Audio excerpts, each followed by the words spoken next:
안녕하십니까, 김용삼입니다. 한국인들의 반일 감정, 그 역사적 뿌리, 오늘은 그 두 번째 시간입니다. 제가 지난 시간에 역사적 뿌리를 3부작으로 하겠다 말씀을 드렸는데, 제가 3부작을 하려고 준비를 하다 보니까 2부와 3부가 조금 끊어서 하는 것보다는 연결해서 하는 게 훨씬 여러분들의 이해를 돕는 길이 되지 않을까 싶어서 오늘은 2부와 3부를 합쳐서 2부작으로 진행을 하도록 하겠습니다. 지난 시간에는 일본이 우리보다 300년 이상 개화가 앞섰다 하는 말씀을 드렸고, 그리고 이미 1543년부터 일본에 엄청난 서양 문물이 유입되기 시작했다 하는 말씀을 드렸습니다.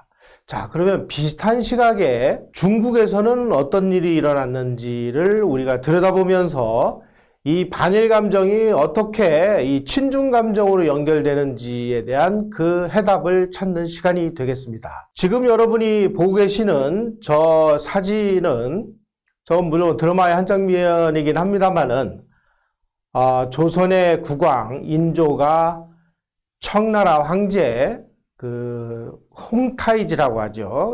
청태종에게 이제 항복을 하기 위한 그런 예식을 하기 위해서 저 계단에 올라가 있는 저런 자리입니다. 자, 어떤 일 때문에 저런 그야말로 조선의 국왕이 과거에 자기네들이 오랑캐라고 그렇게 멸시하고 하대했던 오랑캐들에게, 그리고 청나라 여진족들에게 이 머리를 굽히는 일이 벌어졌을까요? 사실 한민족과 여진족과는 때려야 뗄 수 없는 이런 관계로 연결이 되어 있습니다. 조선왕조실록을 보면 조선 초기에 많은 외국인들이 조선에 와서 살고 있는 그런 모습들이 왕조실록에 기록되어 있습니다. 태국인들은 왕조실록에 섬나곡국 사람 이렇게 기록이 되어 있습니다. 그 다음에 인도네시아 사람, 이 사람들은 조화국 이렇게 기록이 되어 있습니다. 그리고 이슬람교도, 그리고 중국인, 일본인은 물론이고 만주 지역에 흩어져 사는 야인이라고 표현되어 있는 이 여진족들이 조선에 와서 살고 있는 모습들이 아주 자세히 소개되어 있습니다. 특히 여진족 이야기들이 많이 등장을 합니다. 이 여진족들은 이 압록강과 두만강 밖에 거주를 하면서 한국 한민족하고 어울려서 살았습니다.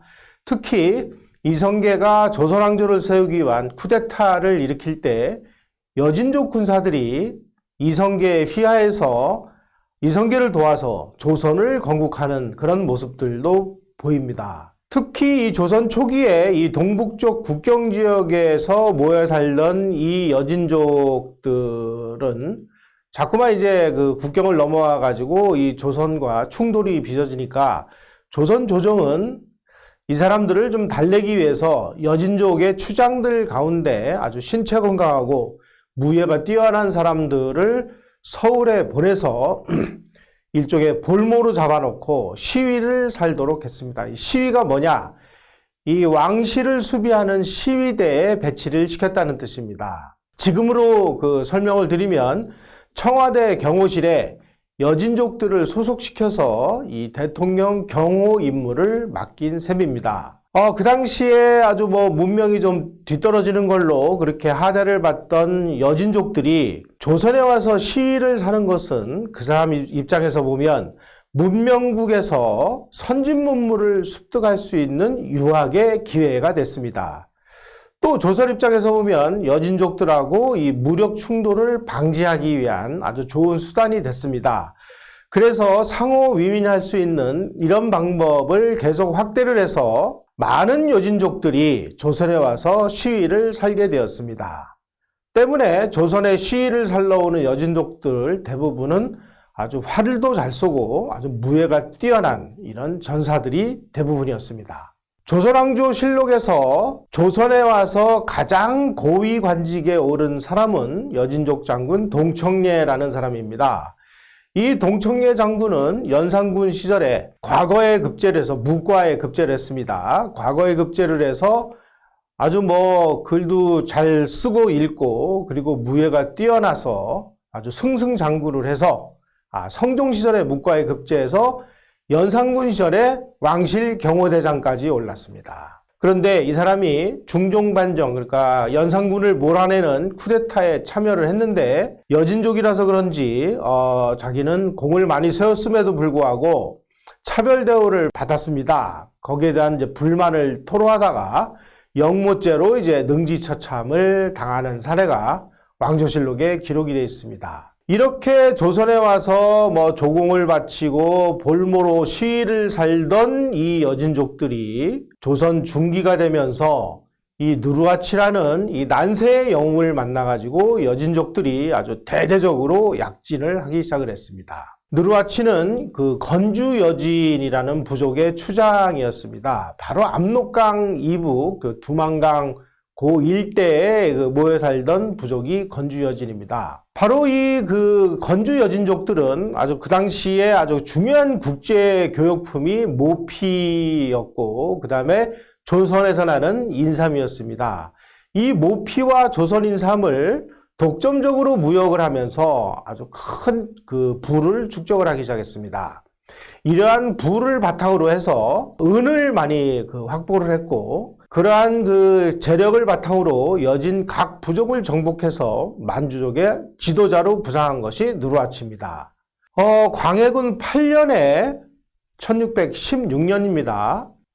이 그 누르하치가 세운 그 나라가 이제 이름을 후금이다 이렇게 바꾸고 명나라하고 국교를 단절을 했습니다.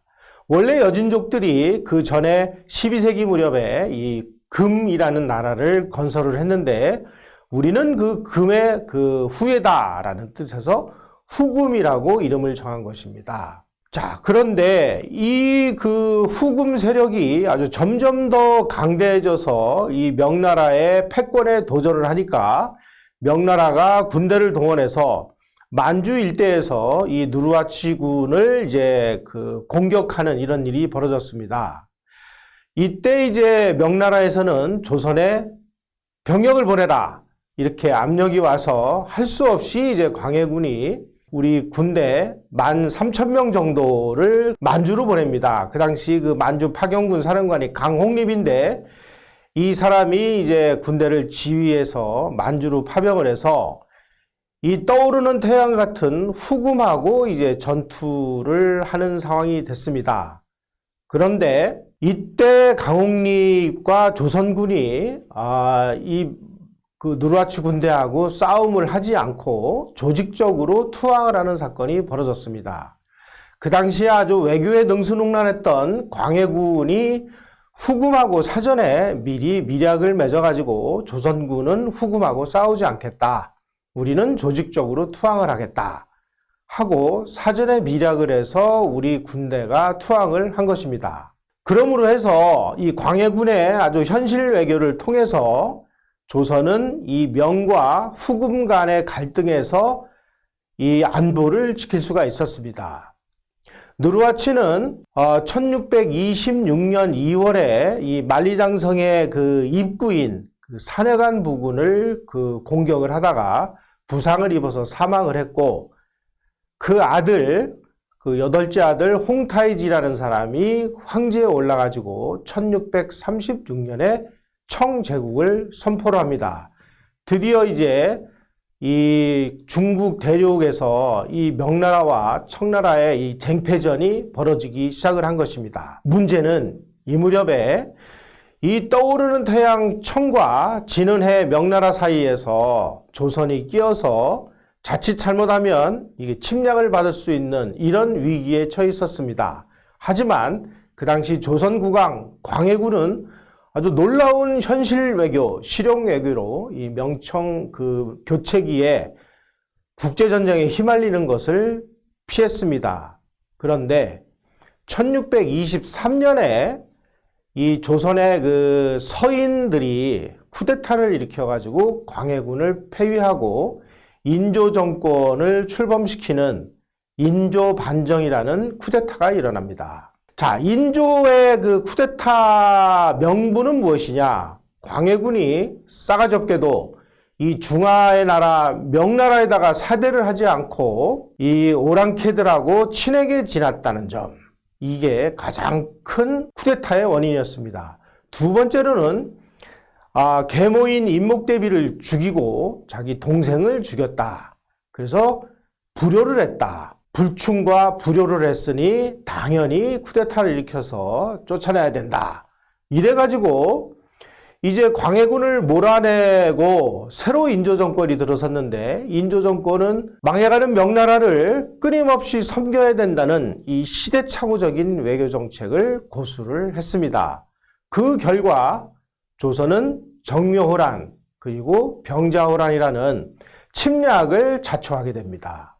정말 이 정묘호란과 병자호란은 우리가 외교만 잘했으면 광해군처럼 피할 수도 있었던 그런 전쟁이었습니다. 그런데 지금 아주 떠오르는 태양과 같은 청나라와 이 진은의 명나라 사이에서 아주 절묘한 현실 외교를 하던 광해군을 명나라에 사대하지 않았다라는 그런 죄목으로 쿠데타로 몰아낸 정권이었기에 왜 오매불망 망해가는 이 명나라를 섬기는 이런 시대착오적인 외교정책을 펼치다가 이 병자호란을 자초하게 된 것입니다. 정묘호란을 당해가지고 청나라가 이제 간신히 최병길 같은 이런 사람들이 나서서 이 후금을 형님으로 모시는 강화회담을 겨우 해서 이제 그 위기를 모면했습니다. 후금이 국호를 청으로 바꾼 다음에 야, 우리 이제 형제관계는 필요 없어. 너희들 주종관계로 바꿔. 우리가 이제 왕이고 너희들은 신하야. 이런 식으로 나오니까 집권층은 이 제의를 거부를 합니다. 그래서 청태종이 1636년 12월에 12만 대군을 이끌고 조선을 침략한 것이 병자호란이 되겠습니다. 이 청나라의 만주 8기 기병대가 얼마나 전광석화처럼 쳐들어왔느냐. 조정에 이 청나라 군대가 침략을 했다라는 파발마가 도착하기도 전에 만주 8기 기병대가 먼저 쳐들어와가지고 이 국왕이 강화도로 피난 가는 길목을 끊어버렸습니다. 강화도로 가는 길이 끊어지니까 할 수 없이 이제 남한산성으로 들어가서 농성을 하기로 했습니다. 바로 이때 그 남한산성으로 피난 가는 그 장면을 인조실록은 다음과 같이 묘사하고 있습니다. 임금이 수구문을 통해 남한산성으로 향했다. 별난이 창졸간에 일어났으므로 군신 중에는 도보로 따르는 자도 있었고 성한 백성은 부자 형제 부부가 서로 흩어져 통곡 소리가 하늘을 뒤흔들었다. 이렇게 기록을 하고 있습니다. 하지만 그 엄동설 안에 남한산성으로 들어가서 청나라 군대에 포위된 상황에서 얼마를 버틸 수 있었을까요? 농성한 지 40일을 버티지 못하고 조선 국왕은 항복을 결정하게 됩니다. 조선 개국 이래 오랑캐, 야만인이라고 업신여기던 바로 이 여진족이 세운 청나라에게 조선 국왕이 치욕스러운 항복을 하게 된 것입니다.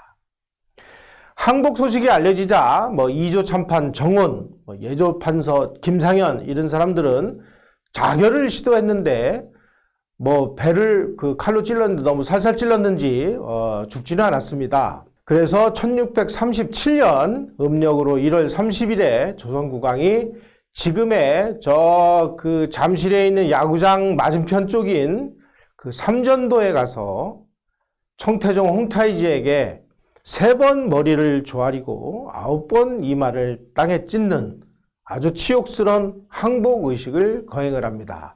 바로 저 사진에 나오는 저런 아마 장면이었을 것 같습니다. 자, 청나라에게 항복한 다음에 전쟁에서 패전한 나라는 아주 비참한 꼴을 당합니다. 수많은 백성들이 포로로 잡혀서 청나라로 끌려갔습니다. 포로들은 임금이 이제 항복을 한 다음에 궁궐로 돌아가려고 하니까 임금이시여 우리를 버리고 가십니까? 하고 울부짖는 일이 있었다라고 인조실록은 기록을 하고 있습니다. 그 당시에 청나라에 포로로 잡혀간 사람의 숫자가 야사에서는 20만 내지 50만이 끌려갔다 이렇게 기록을 하고 있고 인조실록에 의하면은 온 나라 백성들 중에 태반이 연료되었다라고 표현했습니다. 아마 엄청난 조선 백성들이 잡혀간 것 같습니다. 노예 상태로 말이죠. 광해군은 실리외교로 파국을 피했습니다마는 인조반정 세력은 아주 초지일관으로 친명 배금 정책을 추진을 합니다. 이처럼 줄을 잘못 선 대가, 다시 말씀드리면 외교를 잘못한 대가가 바로 이 정묘호란과 병자호란이었다는 사실입니다. 자, 조선 지배 측은 바로 이 오랑캐 두목에게 항복한 사실을 정말 치욕스럽고 어떻게 도대체 이것을 이해를 시켜야 될지 모르는 이런 그야말로 절체절명의 상황에 처했습니다. 따라서 이 상황에서 조선 지배층이 만들어낸 논리는 임진왜란 때 원군을 조선에 보내서 우리를 구해준 명나라에다가 사대를 하는 것이다 라는 이런 괴이한 정신에 빠져들기 시작을 했습니다. 조선은 이 수직적인 지배구조로 돼 있어서 지배구조의 상징인 충과 효입니다. 명은 부모의 나라이기 때문에 충의 대상인 동시에 효의 대상이다. 이렇게 주장을 했습니다. 반면에 오랑캐 후예인 청나라는 저들은 아무것도 아니야. 전애들이 무력이 강해서 우리를 못 살게 굴었고, 비록 우리가 항복은 했지만 정신적으로는 우리가 훨씬 더 위야. 라는 아주 판타지 같은 세계로 빠져든 것입니다. 이 조선의 지배층은 오랑캐의 머리 숙인 현실을 부정하고 정신적인 위안을 찾기 위해서 이미 망해서 이 지구상에서 사라진 명나라를 오매불망 흠모하는 숙명배청 이데올로기를 조작해낸 것입니다. 때문에 이 조선 지도층들은 명나라를 칭할 때는 중국 혹은 중조, 황조, 황명 이렇게 불렀습니다마는 청에 대해서는 결코 그렇게 부르지 않았습니다. 아주 멸시를 했습니다. 병자호란 당시 이 군부인 명나라를 공격한 원수 앞에 나가서 이 말을 따개 찢는 항복을 했으니까 조선의 지배 측은 명에 대한 충효의 가치를 자기네들이 스스로 짓밟은 셈이 됐습니다. 이런 행위를 천군의 무력 때문에 불가피했다라는 상황 논리로 얼버무릴 수도 없었습니다. 왜냐하면 그런 논리를 인정하는 순간 소장농이나 노비들도 똑같은 논리를 내세워서 양반 지주나 주인에게 복종을 하지 않을 가능성이 있었기 때문입니다. 이렇게 되면 성리학적 지배구조의 바탕에 서 있는 조선왕조는 붕괴되고 맙니다. 삼전도에서 조선이 청나라에게 항복한 지 7년 후인 1644년에 드디어 청나라가 산해관을 넘어서 명나라를 멸망시키고 이 패권을 차지했습니다. 이렇게 되니까 명나라와 조선의 조공과 책봉 관계가 파국을 맞았고 이제 공식적으로는 청나라가 조선의 책봉국으로 등장하게 된 것입니다. 조선 지배층은 이러한 현실을 도저히 현실로 받아들일 수가 없었습니다. 때문에 망해간 그 명나라를 섬기기 위해서 소중화라는 이상한 논리를 만들어내서 외부 세계로부터 스스로를 고립시키고 내부적으로는 이 자기네들의 부모인 명나라를 멸망시킨 청나라를 부모의 원수로 부각시키면서 복수를 해야 된다라고 아주 이를 갈기 시작을 했습니다. 인조가 이 대만의 이 정성공 세력 그리고 명나라를 부활하려고 하는 세력 그리고 3번의 난 이런 거를 일으켜서 청나라를 공격하는 세력들에게 사신을 보내서 우리하고 힘을 합쳐서 청나라를 공격을 하자 이런 식으로 제안을 합니다. 심지어 조선이 일본과 정성국 연합 세력에 참여해서 일본 군대가 조선을 통과해서 청나라를 공격할 수 있도록 협조를 하고 지원병을 제공하겠다 이런 식으로 제안을 하다가 청나라에게 발각이 돼서 일장춘몽으로 끝났습니다. 청나라에서 포로 생활을 했던 효종이 드디어 이제 국왕에 올라서 자기가 이제 효종으로 취임을 한 이후에 북벌론이라는 것을 들고 나왔습니다. 당시 청나라는 인구가 3억 명도 넘는 아주 세계적인 대제국이었습니다. 국가의 부는 조선의 수천 배 규모에 이르렀습니다. 3대 황제 순치제부터 강희제, 옹정제, 걸륭제에 이르기까지 청나라는 150년 황금기를 구가하면서 세계에서 유례를 찾아보기 힘들 정도의 대제국을 형성을 했습니다. 그리고 국고에는 엄청난 그 금은, 은화가 축적이 돼 있어서 지구상에서 다른 어느 나라도 넘보지 못하는 이런 그 강국에 올라 있었는데, 이런 강국을 군사력 1만 명도 안 되는 조선이 어떤 식으로 정벌하겠다고 나섰던 것일까요? 이 정도 군사력으로 북발은 현실적으로 불가능했습니다. 현실적으로 불가능했지만 정치적으로는 상당히 쓸모가 많았습니다. 강희제가 각종 반란을 진압하고 이 청나라 중심의 국제 질서를 정착을 시키자 이제 도저히 청나라를 무력으로 복수할 수 있는 가능성은 물 건너가 버렸습니다. 때문에 북벌로는 완전히 현실성이 결여된 아주 환상적인 정치적인 프로파간다에 지나지 않았습니다. 효종이라든지 이 송시열 같은 사람이 북벌론을 제기한 이유는 한마디로 말씀드리면 정치적인 명분 쌓기 용도였습니다. 삼전도 항복으로 동요하는 국내 인심과 분위기를 다스리기 위해서 조선왕조라는 깃발 아래에 묶어두기 위해서는 이 북벌이라는 것이 아주 강력한 선동 무기로 작동하고 있었습니다.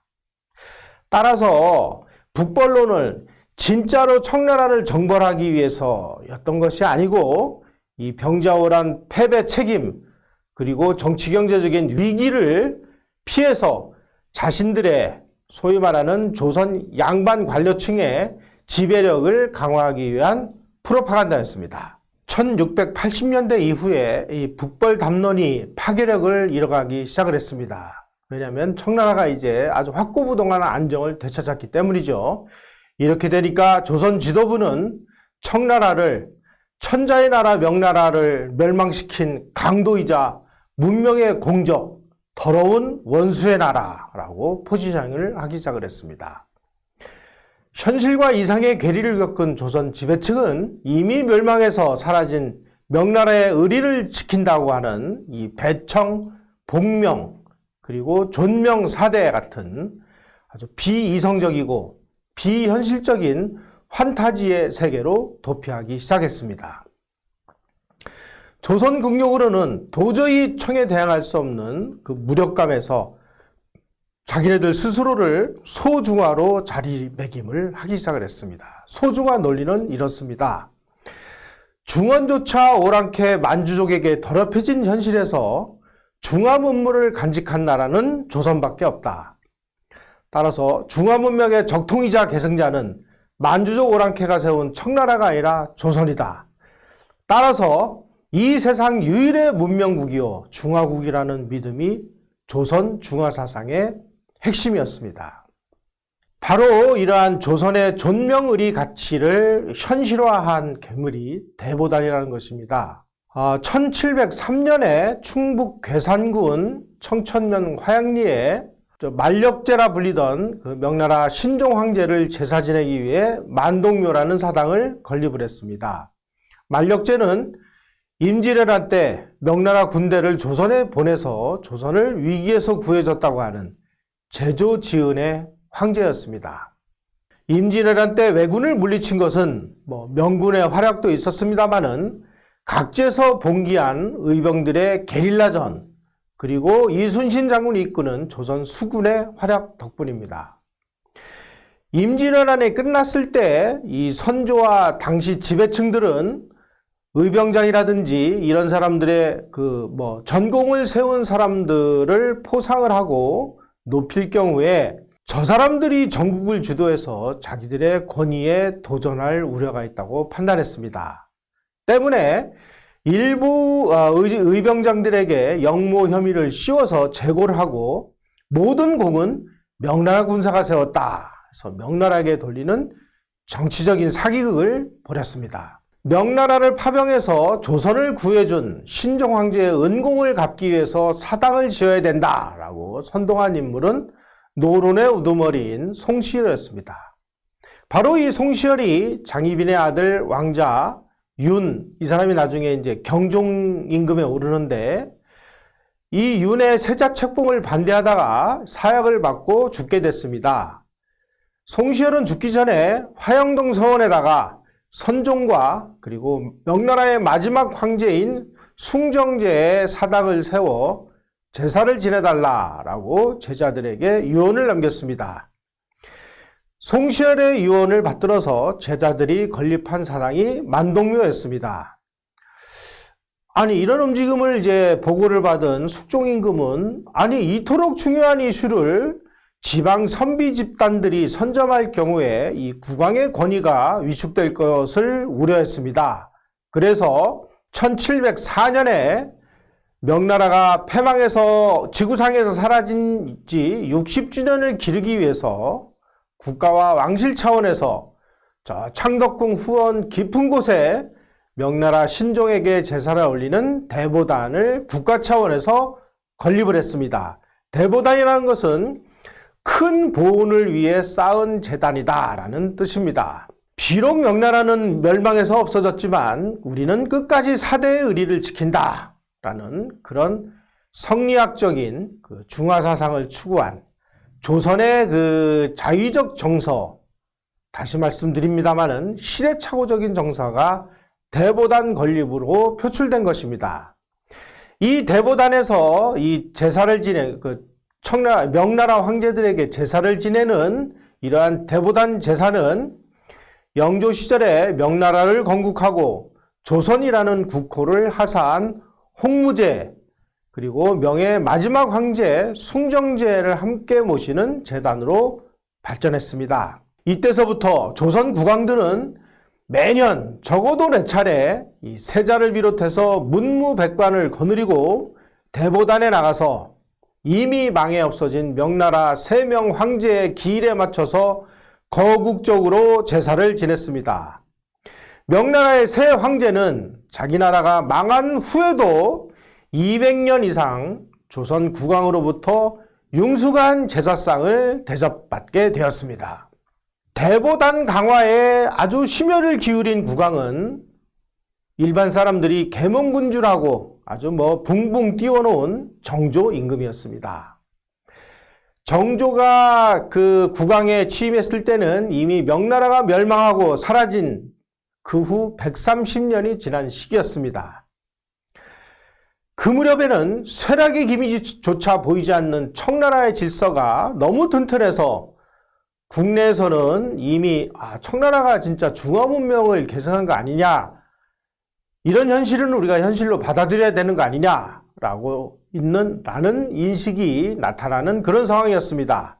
때문에 청나라로부터 우리가 문물을 배워야 된다라고 하는 북학론이 대두했고, 서학으로 불린 천주교가 퍼져서 조선을 지탱하던 이런 제사제도가 위협을 받는 시기였습니다.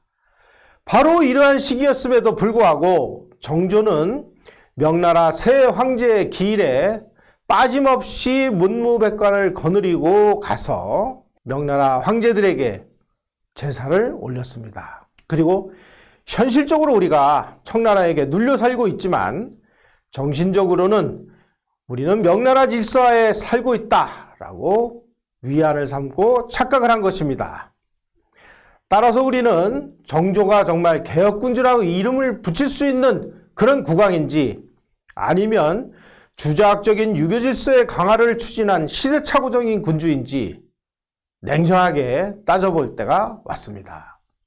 바로 이 무렵에 그야말로 16세기 이후 17세기 초 이 무렵이 되면 중국과 일본은 근대화를 향해서 아주 전진을 하고 있을 그런 시대입니다.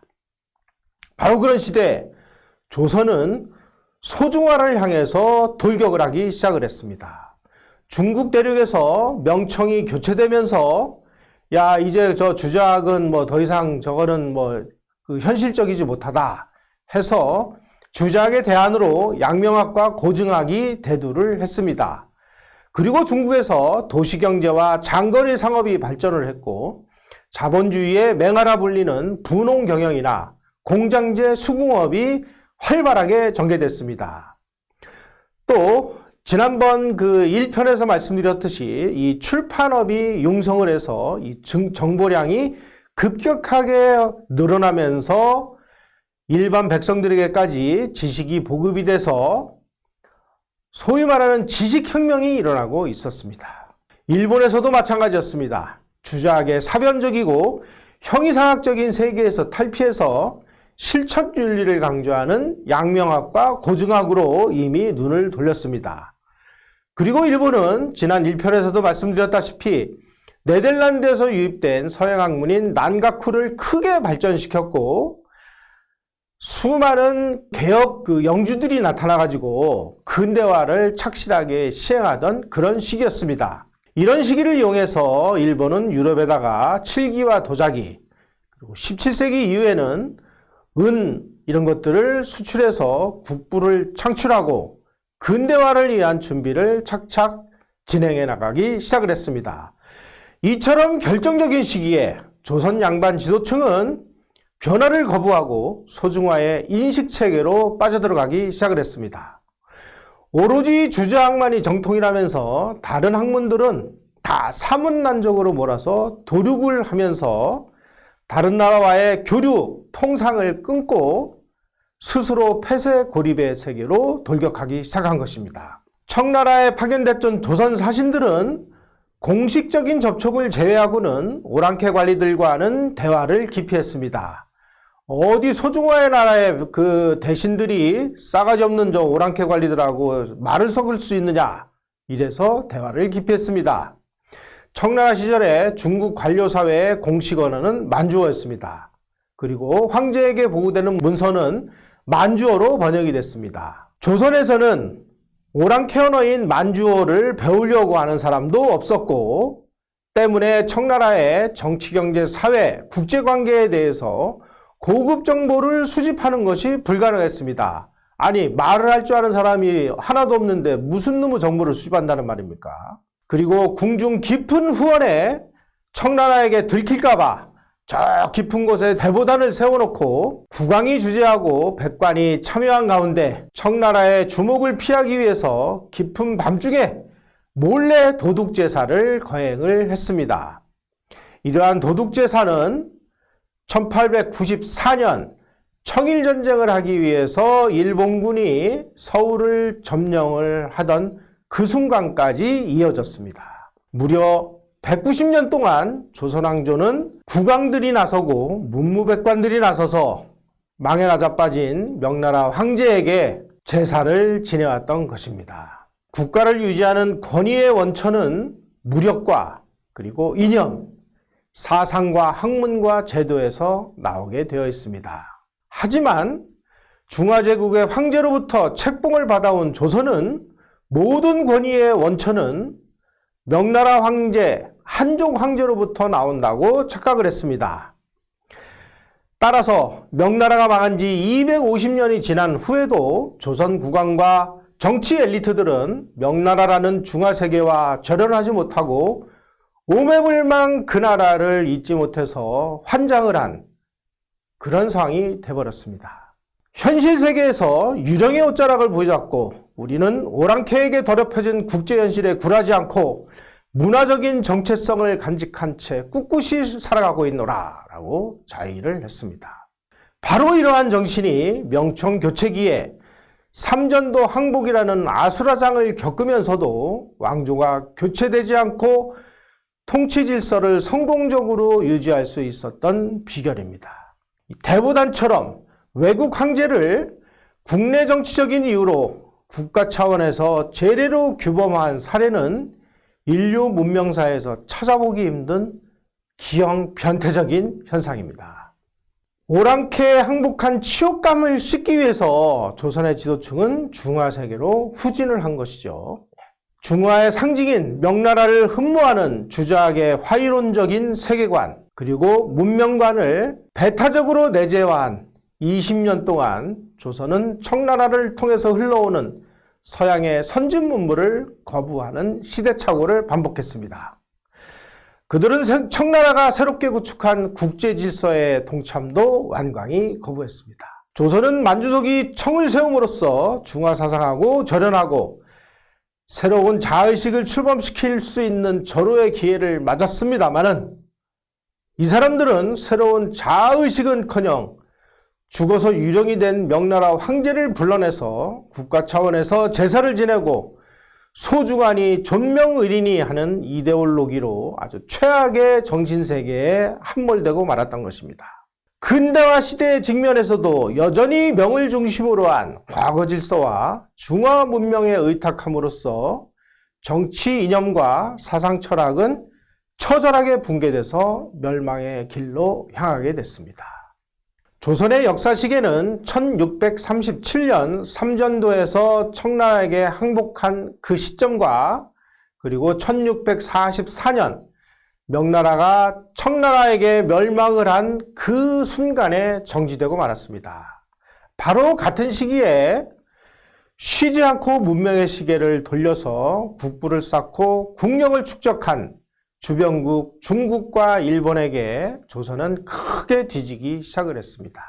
그 결과 19세기 말 조선과 일본의 경제력 격차는 상상할 수도 없을 정도로 크게 벌어져 있었습니다. 이미 18세기, 19세기에 조선 도공들이 만든 그 도공의 후예들이 만든 도자기를 서양에 막대한 양을 수출해서 국부를 축적한 일본은 세계 7위 내지 8위권의 경제력을 확보한 대국이 되어 있었습니다. 조선이 19세기 말에 일본보다 30년 정도밖에 개항 시기가 뒤지지 않아서 우리가 일본의 식민지가 됐다고 이렇게 생각하는 것은 역사적 사실과는 아무런 관계도 없는 우리만의 착각일 뿐입니다.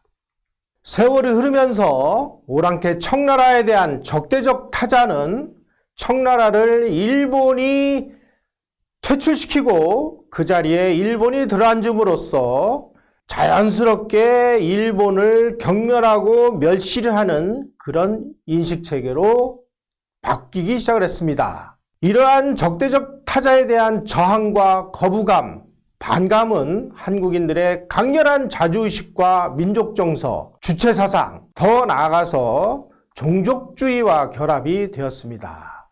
따라서 여차하면 반일감정, 반미감정에 휘말려서 손에 촛불을 들고 광장으로 뛰어나가서 집단 광기를 일으키는 정서적 멘탈리티를 구사하게 됩니다. 만주족 오랑캐에게 항복한 이후에 그 복수를 위해서 말뿐인 북벌을 외치고 망해 사라진 명황제의 유령의 제사를 지내는 그런 의식. 지금 우리는 일본에 대한 반일 정서가 그야말로 부글부글 끓어오르고 있습니다만은 얼마 전까지만 해도 그 반일이라는 정서는 청나라가 차지하고 있었던 그런 위치였습니다. 청나라에 대한 적대적 감정이 일본이라는 그 나라로 바뀌었을 뿐입니다. 이러한 상황에서 우리는 지금 친일 적폐를 청산하자, 하자, 난리를 치고 있습니다. 여러분, 우리가 청나라에게 항복을 한 그 순간서부터 그야말로 정신세계가 제정신이 아닌 그야말로 새로운 판타지의 세계를 찾아서 그쪽으로 빠져들어갔던 그 시대착오적인 그 소중화 세계관이 오늘날 반일 감정으로 표출되고 있는 이런 모습을 바라보면서 우리가 우리의 역사를 현실적인 눈으로 바라본다는 것은 대단히 고통스럽고 또 창피하기도 합니다. 하지만 우리 역사를 있는 그대로 바라보는 용기를 가지고 우리의 역사적 현실을 직시할 때 우리가 미래로 가는 길을 역사를 통해서 바라볼 수 있습니다.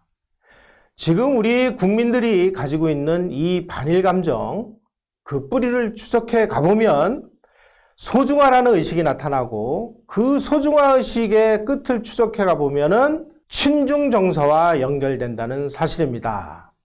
따라서 오늘날 우리가 지금 느끼고 있는 이 반일 정서는 자연스럽게 명나라를 사대하는 친중 정서로 연결이 되고 그래서 중국이 별말을 다 해도 우리 문재인 정부와 국가지도부는 찍소리 한마디도 못하는 이러한 정서에 처해 있게 된 것입니다. 여러분, 우리가 미래로 나가는 길에 있어서 반일 감정이라는 것을 어떻게 극복을 해야 되는지 그 무거운 역사적인 무게를 한 번 더 느껴보시면서 오늘 우리의 모습을 성찰하는 계기를 갖게 되기를 간절히 바랍니다. 감사합니다.